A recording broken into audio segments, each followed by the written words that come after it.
एक घास प्रेमाचा खास तुमच्यासाठी. तर आज आपण वेगळ्या प्रकारचा असा साबुदाणा वडा बघणार आहोत.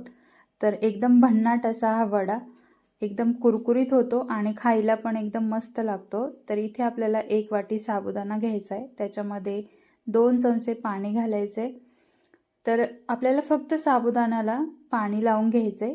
तर लक्षात असू द्या, जास्त पाणी घ्यायचे नाही. अगदी 2 चमचे एका वाटीसाठी पुरेसे होतं. नंतर आपल्याला कढईमध्ये आता हा साबुदाणा भाजून घ्यायचा आहे. तर मंद आचेवरच गुलाबी रंगावर सारखा भाजायचा आहे. तर थोडा तडतडू लागला की मग आपल्याला साबुदाणा काढून घ्यायचा आहे.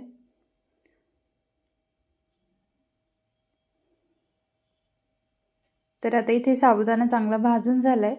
तर एका ताटामध्ये काढून थंड करून घ्यायचं आहे. जर तुम्हाला हे साबुदाण्याचं पीठ बनवून ठेवायचं असेल आयत्या वेळेस वडे करायचं, तर जास्तीचा साबुदाणा भाजून गिरणीतून दळून आणायचा. नंतर इथे मी 2 मध्यम साईजचे बटाटे घेतलेत.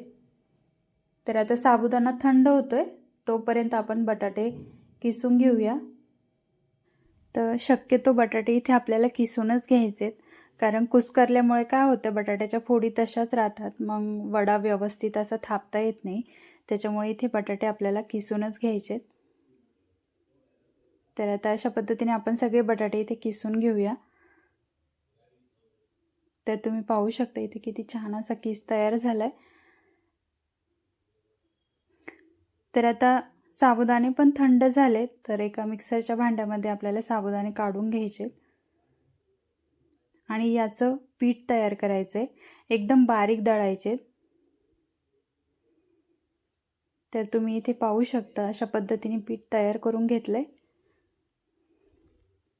तर आता बटाट्यावर आपल्याला हे पीठ काढून घ्यायचंय आणि यामध्ये आता 1 चमचा लाल तिखट, अर्धा चमचा जिरा पावडर, भाजलेल्या जिऱ्याची पावडर आणि चवीपुरतं मीठ घालायचे आणि चांगलं हे मिक्स करून घ्यायचे. तर लाल तिखट शक्यतो घरगुती असेल तरच वापरा, कारण विकतच्या लाल तिखटला रंग खूप असतो आणि घरच्या लाल तिखटाने वड्यांना रंग छान येतो. म्हणून घरगुती लाल तिखट असेल तर नक्की वापरा. तर इथे आपल्याला गरज वाटल्यास तरच 1 ते 2 चमचे पाणी घालायचे, जास्त पण घालायचं नाही आणि छान असं घट्ट गोळा तयार करून घ्यायचे.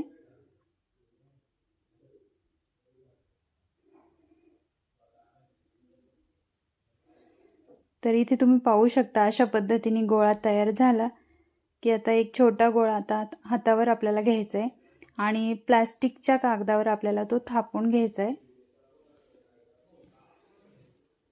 आणि गोळा थापताना वरतून आपल्याला पाण्याचा हात लावायचा आहे, म्हणजे व्यवस्थित थापला जातो.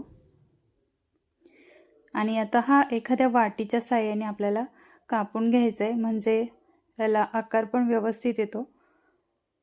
तर हा वडा जास्त पातळ पण नाही आणि जास्त जाड पण ठेवायचा नाही. तर अशा पद्धतीने आपण सगळे वडे थापून घेऊया.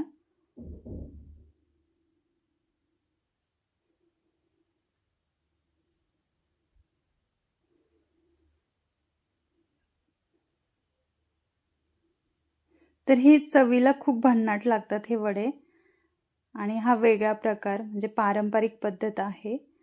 तर इथे आता सगळे वडे आपले थापून झालेत. तर आता कढईमध्ये आपल्याला तेल घालायचे आणि जर तुम्हाला तुपात जर हे वडे तळायचे असतील तरी पण भन्नाट लागतात. तुपात पण तुम्ही तळू शकता.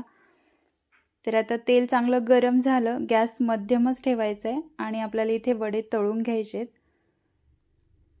तर हा वडा कढईत टाकल्याबरोबर फुगला पाहिजे. तर हे पुरीसारखे फुगलेले गरम असताना इतके कुरकुरीत लागतात ना, भन्नाट अशी वड्यांची चव.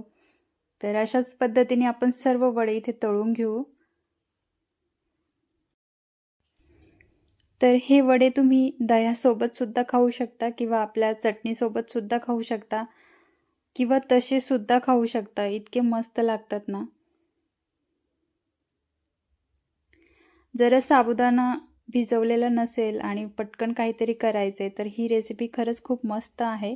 तर आता इथे सगळे वडे आपले तळून झालेत.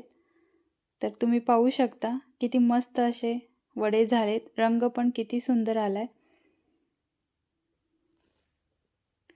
तर ही भन्नाट रेसिपी तुम्हीसुद्धा ह्या शिवरात्रीला नक्की ट्राय करा आणि रेसिपी कशी वाटली नक्की सांगा आणि आवडली असेल तर लाईक शेअर करायला विसरू नका.